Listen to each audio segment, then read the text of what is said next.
오늘 ETF를 준비한 이유는 최근에 우리 시장도 그렇고 미국에서도 양자 관련해서 좀 관심 되게 많잖아요. 근데 지금 가장 큰 리스크로 부각이 받고 있는 게 양자가 뭐 상용화 될지 여부도 사실 아직까지는 확실하지 않고 될 거긴 하지만 언제 될지도 모르고 시간이 너무 많이 남았고 네, 근데 개별 종목들은 너무 변동성이 크고 이러니까 그러면은 이런 변동성이 큰 종목군들은 차라리 바스켓으로 담자라는 시장의 어떤 좀 수요들이 좀 있는 것 같습니다. 그래서 이제 그런 수요를 담아서 ETF, 양자 ETF 관련한 종목들 좀 준비를 했고요.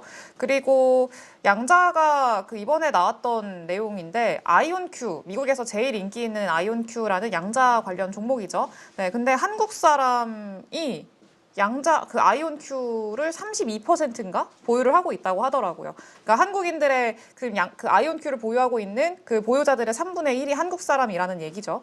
네, 그래서 그 정도로 한국에서도 인기가 굉장히 많고 관심이 많은 분야가 양자 쪽이다라고 보시면 좋을 것 같아요. 일단 근데 이유가 좀 있기는 합니다. 인기가 많은 이유가 좀 보면은요. 펜이 사라졌네요. 아, 여기 있다. 네. 그럼 보면은 오늘은 사실 양자 ETF가 양자라는 산업 자체가 워낙에 성장성이 있는 그런 종목이고 산업이기 때문에 관련한 ETF가 그렇게 많지는 않아요. 네, 그래서 좀 정말 양자 쪽으로만 특화된 ETF는 일단은 하나라고 보시면 좋을 것 같고 양자에 대한 산업을 하고 있고 양자 관련해서 어느 정도 좀 관련 모멘텀이 있는 네, 그런 종목들을 담고 있는 ETF를 추가로 해가지고 2개 정도 더 가지고 왔습니다. 일단은 뭐 시가총액 순으로 본다면은 AIQ라는 ETF 있고요. 그 다음에 QTOM이라는 ETF, WTAI라는 ETF 이렇게 있습니다. 지금 양자 관련한 ETF는 QTOM이라고 보시면 좋을 것 같고요. 이름에서부터 느낌이 오죠. 그리고 그 다음에 뭐 AIQ나 WTAI ETF는 이제 다른 여러 가지 종목들을 담고 있는데 양자 관련한 기업들까지 담고 있어서 가지고 왔다 정도로 체크를 하면서 넘어가 보도록 하겠습니다. 일단 지금 최근에 양자 기술이 주목받고 있는 이유는 굉장히 명확한 것 같아요.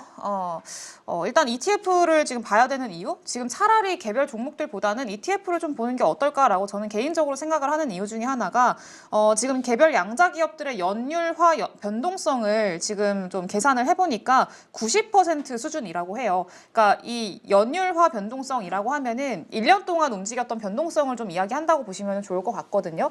그러니까 이게 숫자가 높아지면 높아질수록 굉장히 변동성이 크구나라는 걸 알 수 있는 그 수치인데 원유나 크립토 관련한 그러니까 이 뭐 암호화폐 관련주나 그리고 원유 관련주들 이런 종목들도 거의 테마성 종목들이잖아요. 뭐 꾸준한 가치로 사실 투자를 한다기보다는 모멘텀 플레이로 투자를 하는 네, 그런 종목들이기 때문에 이 종목들 같은 경우에도 굉장히 변동성이 큰데 그 큰 크립토랑 원유 관련한 테마도 50% 수준밖에 되지 않는데요. 원율화 변동성이. 네, 그래서 그거에 비하면은 지금 양자 기업들의 변동성이 얼마나 큰지 비교를 하면은 좀 확실하게 알 수 있겠죠. 거의 2배 가까이 차이가 나는 거니까.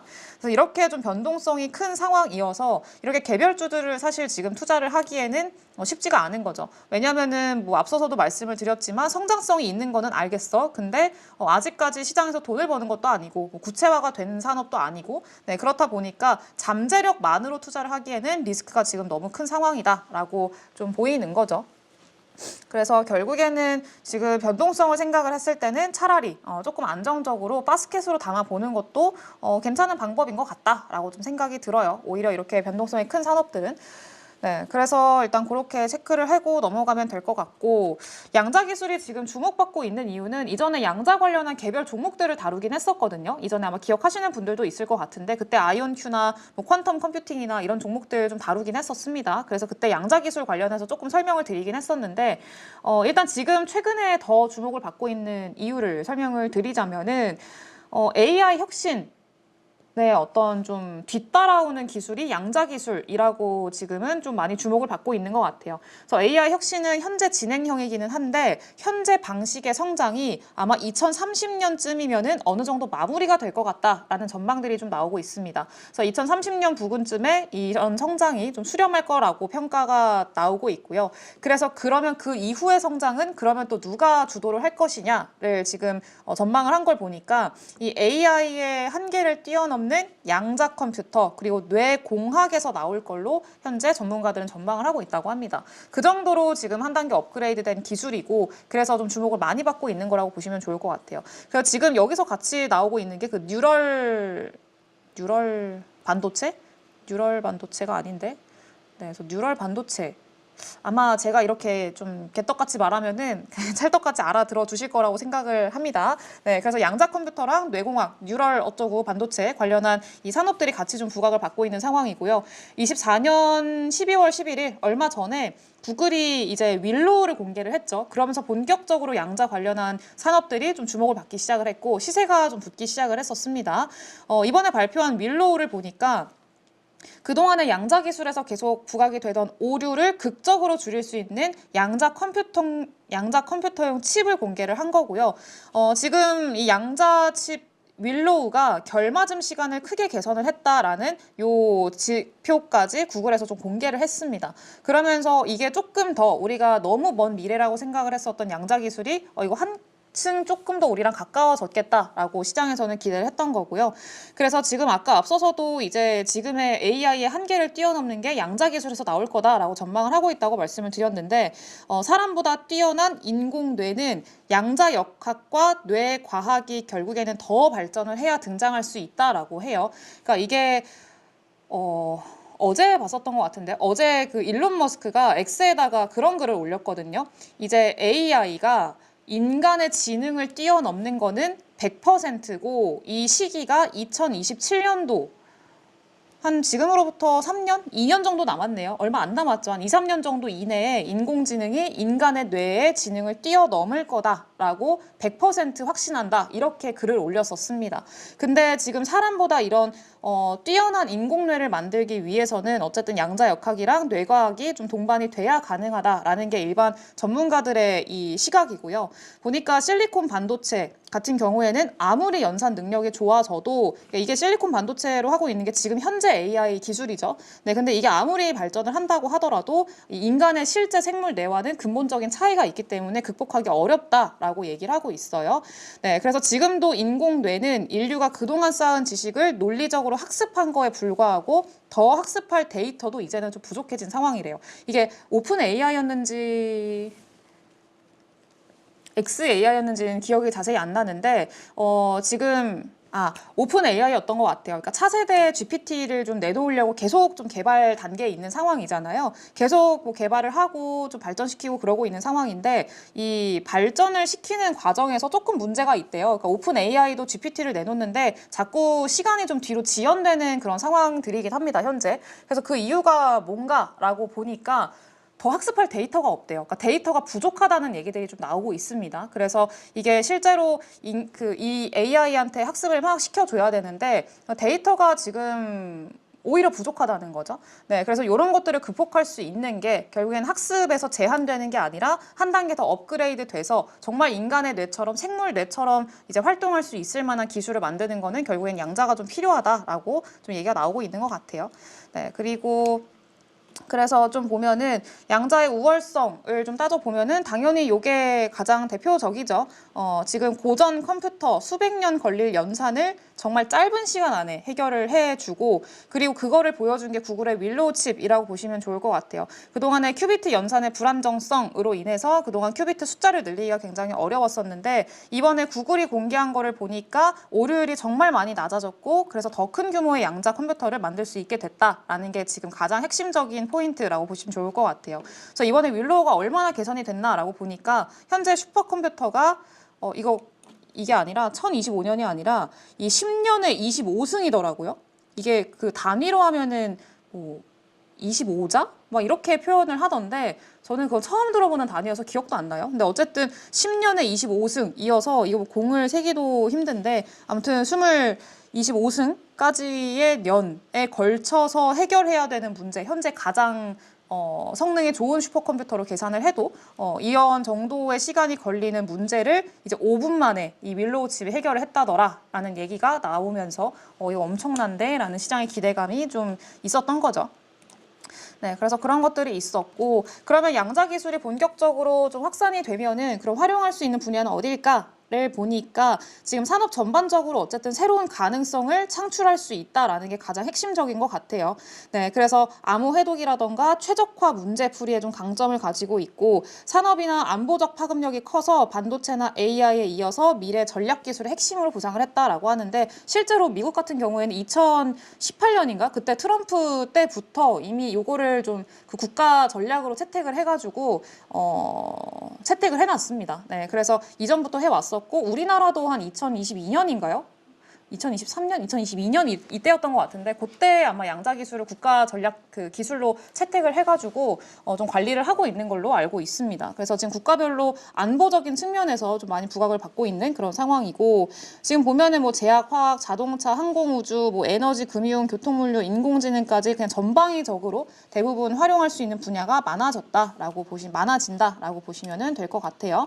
네, 그래서 양자 기술의 지금 뭐 전망을 좀 보니까 2028년까지 지속적으로 꾸준히 좀 성장을 할 걸로 기대를 하고 있고 뭐 매년 뭐 60% 이상씩 성장하는 거 아니냐에 대한 기대감들이 좀 있습니다. 그러니까 지금 거의 50% 이상 좀 성장을 할 걸로 기대를 하고 있기 때문에 연평균으로 이렇게 성장할 걸로 기대를 하고 있어서 얼마나 좀 빠른 속도의 성장을 기대를 하고 있는 건지 아시겠죠? 그래서 잠재력은 좀 상당하다라고 보시면 좋을 것 같아요.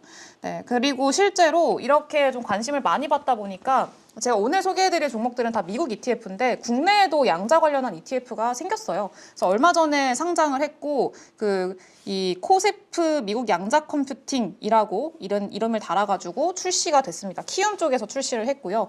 보면은 뭐 아이온큐 담겨 있죠. 마블, 허니웰, 엔비디아, IBM, 아마존 이렇게 담아놨는데 근데 사실 지금 최근에는 미국 증시 안에서 또 잘 가는 애들이 리게티 컴퓨팅이라는 그 양자 관련한 종목이 있거든요. 근데 이게 아이온큐가 기존에는 잘 갔었는데 리게팅이랑 약간 조금 그 경쟁 구도가 많이 부각이 되고 있는 것 같아요. 아이온큐가 큐비트 방식이고 리게티 컴퓨팅이 이제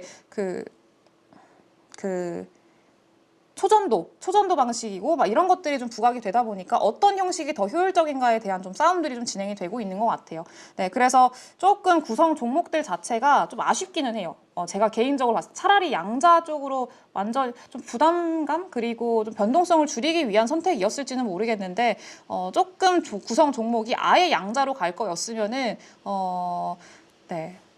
조금 아쉽긴 합니다. 근데 어쨌든 뭐 국내에도 이런 게 있긴 하다라는 거 참고를 하시면 좋을 것 같고요. 본격적으로 좀 소개를 해드릴게요. 네, AIQ라는 그 ETF가 일단 첫 번째로 있고요. 시총이 가장 큽니다. 그리고 인공지능 및 기술 글로벌X ETF라는 이름으로 움직임이 나오고 있고 최근에 워낙 기술주들 분위기가 좋았다 보니까 꾸준히 우상향하는 흐름들까지 같이 좀 나오고 있죠. 네, 그래서 AIQ는 지금 글로벌X 펀드에서 운용을 하고 있고요. 그리고 네, 그러고 있습니다. 그리고 시가총액 가중 방식이라고 보시면 좋을 것 같고요. 뭐 레버리지는 한 배짜리고 뭐 지금 AUM이나 이런 것들도 잘 올라오고 있고 그렇습니다. 그리고 수수료 같은 경우에도 지금 한 0.68% 정도 있거든요. 0.68%. 수수료가 그렇게 싸지는 않아요. 네, 근데 뭐 나쁘진 않습니다. 네, 수수료가 조금 있기는 한데 뭐 그냥 그 정도라고 보시면 좋을 것 같고 구성 종목이 제일 중요하기는 하죠. 제일 가장 높은 게 최근에 워낙에 잘 갔었기 때문에 테슬라가 1등으로 지금 비중이 높게 올라와 있고 서비스나우, 넷플릭스, 브로드컴, 세일즈포스, 시스코 시스템즈, IBM, 아마존, 메타, 오라클 이런 식으로 좀 포함을 시키고 있습니다. 근데 뭐 양자 관련해서 전통적으로 가장 대표적인 기업이 IBM이거든요. IBM이 좀 가장 먼저 하기도 했었고 그리고 그리고 실제로 양자 관련해서 좀 성과를 내고 있는 상황이기도 하고 그래서 이전에 양자 관련 주들 좀 소개를 해드렸을 때 IBM을 제일 먼저 소개를 해드렸던 기억이 좀 있습니다. 그래서 IBM은 IBM 퀀텀이라고 해가지고 아예 그 퀀텀 플랫폼이 있어요. 양자 관련한 플랫폼이. 그래서 상용 양자 컴퓨터를 실제로 제공하고 있는 기업 중에 하나입니다. 그래서 가장 대표적인 기업이 IBM이긴 한데 여러 사업 분야를 운영을 하고 있다 보니까 조금 그 탄력도적인 측면에서는 다른 테마성 종목들, 가벼운 종목들에 비해서는 주가의 탄력도가 조금 약하기는 하죠. 근데 어쨌든 IBM을 포함을 하고 있다라고 보시면은 네, 좋을 것 같아요. 네, 그러면 될 것 같습니다. 그리고 마이크로소프트 같은 경우에도 지금 이제 양자 컴퓨팅 관련한 역할을 하고 있고 그 애저 퀀텀이라고 해가지고 마이크로소프트도 양자 컴퓨팅 관련한 그 플랫폼이 있습니다. 네, 그래서 뭐 하드웨어랑 이런 것들 개발 실제로 하고 있고 뭐 협업도 좀 진행을 하고 있어요. 그래서 마이크로소프트도 아마 여기 그 AIQ에 포함이 돼 있을 거예요. 네, 그리고 조금 더 보면 될 것 같고 네, 그렇게 보시면 될 것 같습니다. 그래서 이런 종목들이 일부 좀 포함이 되어 있다라고 보시면 될 것 같고요. 그리고 WTAI라는 그런 ETF도 있는데 위즈덤 트리 ETF입니다. 이것도 최근에 분위기는 상당히 뭐 나쁘지 않죠. 괜찮게 좀 흐름이 흘러가고 있는 상황이고 이것도 마찬가지로 이제 그 시가총액 가중 방식으로 운영이 되고 있는 네, 그런 ETF고요. 그리고 뭐 수수료 한 0.45% 정도 아까 그 저기 위에 있었던 AIQ ETF보다는 더 쌉니다. 네, 근데 이게 시가총액이 상대적으로 조금 작아요. AIQ보다는. 네, 그래서 수수료는 좀 싸지만 시총이 작아서 변동성에 대한 어떤 걱정은 있을 수 있다라는 거는 좀 참고를 해 주셔야 될 것 같고 괴리율도 평균적으로 거의 뭐 차이 없습니다. 그래서 괴리율은 작을수록 좋다고 말씀을 드렸죠. 네, 그래서 그것도 긍정적이고 보유하고 있는 종목들 브로드컴을 가장 먼저 보유를 하고 있습니다. 비중이 지금 제일 높아요. 3.14%로. 그리고 맙을 보유하고 있고요. 팔란티어도 갖고 있고 애플, 메타, 뭐 TSMC, 엔비디아, 구글 ARM 이런 종목들 쫙 보유를 하고 있죠. 네, 구성 종목들은 상당히 좀 균형감 있게 보유를 하고 있는 상황이고 그리고 여기서 양자 관련한 종목들이 지금 맙을 하고 엔비디아 하고 구글 이렇게 좀 보면은 좋을 것 같아요. 구글 같은 경우에도 이름이 까먹었어요. S로 시작했었던 것 같은데 아무튼 양자 프로세서가 있습니다. 양자 프로세서가 있어서 이거를 실제로 시연을 한 적도 있거든요. 구글이. 네, 그래서 알파벳 쪽에서도 하고 있는 그런 상황이라고 보시면 될 것 같아요. 그래서 양자 컴퓨팅 계속 연구를 하고 있는 기업 중에 하나가 이 구글이다 보시면 될 것 같습니다.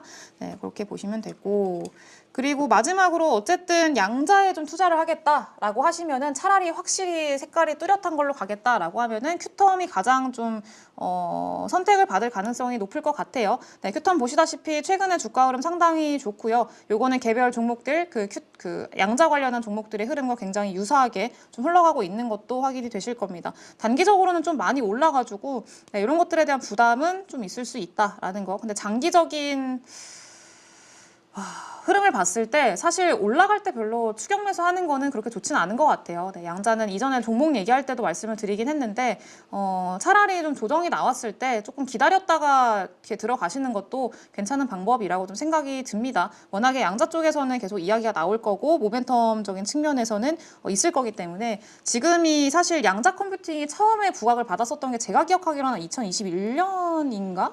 이랬던 것 같거든요. 아닌가? 2019년인가요?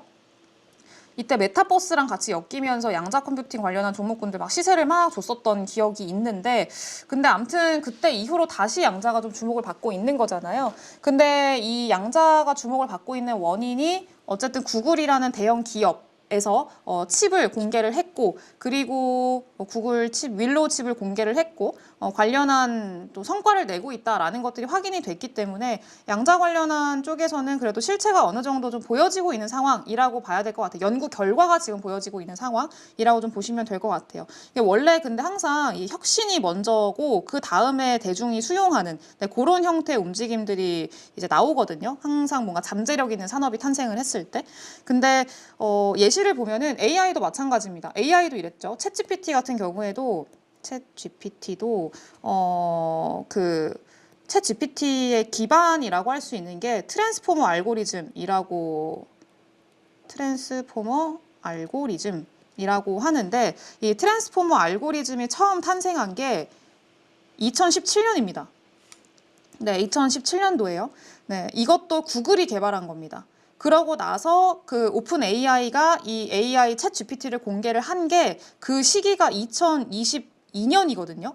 그러니까 처음에 개발을 하고 공개를 하고 실제로 수익화가 진행이 되고 이게 2022년, 2023년 요때란 말이에요. 그러니까 5년 정도의 시차가 있잖아요. 근데 이게 이런 것들을 통해서 알 수 있는 게 뭐냐면 결국에는 AI라는 혁신이 2022년에 갑자기 짠 하고 등장을 한 게 아니라 혁신은 이전부터 있어 왔고 대중이 받아들이는 시기가 2022년, 2023년이었다라는 거죠. 그래서 아마 양자도 비슷하지 않을까라고 생각을 하고요. 근데 여기서 핵심인 거는 그렇다고 해서 2017년부터 주가가 움직였냐, 계속 쭉 갔냐, 그건 아니죠. 어쨌든 대중에서 인식을 하고 수익화가 진행되는 그 시기에 AI가 이 엄청난 시장의 주도 섹터로 자리를 잡았기 때문에 양자도 지금 당장 주도 섹터로 자리를 잡을 거다라고 생각을 하기에는 리스크적인 측면이 조금 있기는 합니다. 네, 그래서 이거는 계속해서 좀 주의를 해서 접근을 하실 필요가 있다라는 것들을 계속 좀 말씀을 드리고 있는 상황이라는 거 참고를 좀 해주시면 좋을 것 같아요. 네, 어쨌든 큐텀 ETF 같은 경우에는 큐텀 ETF 같은 경우에는 지금 뭐 디파이언스 ETF 쪽에서 운용하고 있는 상황이고, 기초 지수도 블루스타이고요. 쭉 보시면 될 것 같아요. 네, 지금 최근에 워낙에 좀 주목을 많이 받고 있어서 거래량이나 이런 것들도 상당히 많습니다. 근데 괴리율이 다른 ETF들에 비해서는 지금 현재 최근에는 좀 가장 높게 형성이 되고 있어요. 평균적으로 봤을 때 한 0.09% 정도, 0.1% 이게 최근에는 좀 괴리율이 많이 늘어가는 상황이어서 요거는 별로 좋지는 않습니다. 그래서 요 괴리율이 좀 떨어졌을 때 접근을 하시는 것도 괜찮은 방법이라고 좀 생각이 들고요. 바로 접근을 하시는 것보다는 역시나 좀 쉬어갈 때, 조금 열기가 식었을 때, 그럴 때 접근을 차라리 하시는 게 리스크를 좀 줄일 수 있는, 시간을 단축시킬 수 있을 만한 방법이라고 좀 생각이 듭니다. 그리고 퀄텀이 아니죠. 큐텀 같은 경우에는 지금 시장에서 가장 양자 관련해서 주목받고 있는 종목들 중심으로 이제 가지고 있어요. 일단 리게티 컴퓨팅이 최근에 주가 흐름이 가장 좋았었기 때문에 비중이 한 11%로 담겨 있고요. 그리고 디웨이브 퀀텀, 아이온큐, 마이크로 스트래티지, 마블, 코이런트, IBM 이런 종목들 지금 이 양자 관련해서 가장 부각받고 있는 종목들 중심으로 다 담겨 있습니다. 그래서 지금은 양자 기술 관련한 종목군들이 지금은 가장 좀 주목을 받고 있는 ETF가 큐텀 아닐까라고 좀 생각을 하고 있어요. 네, 그래서 양자 관련해서 관심 있으신 분들은 큐텀 중심으로 지금은 보시는 게 좋지 않을까, 네, 그렇게 생각을 하고 있습니다.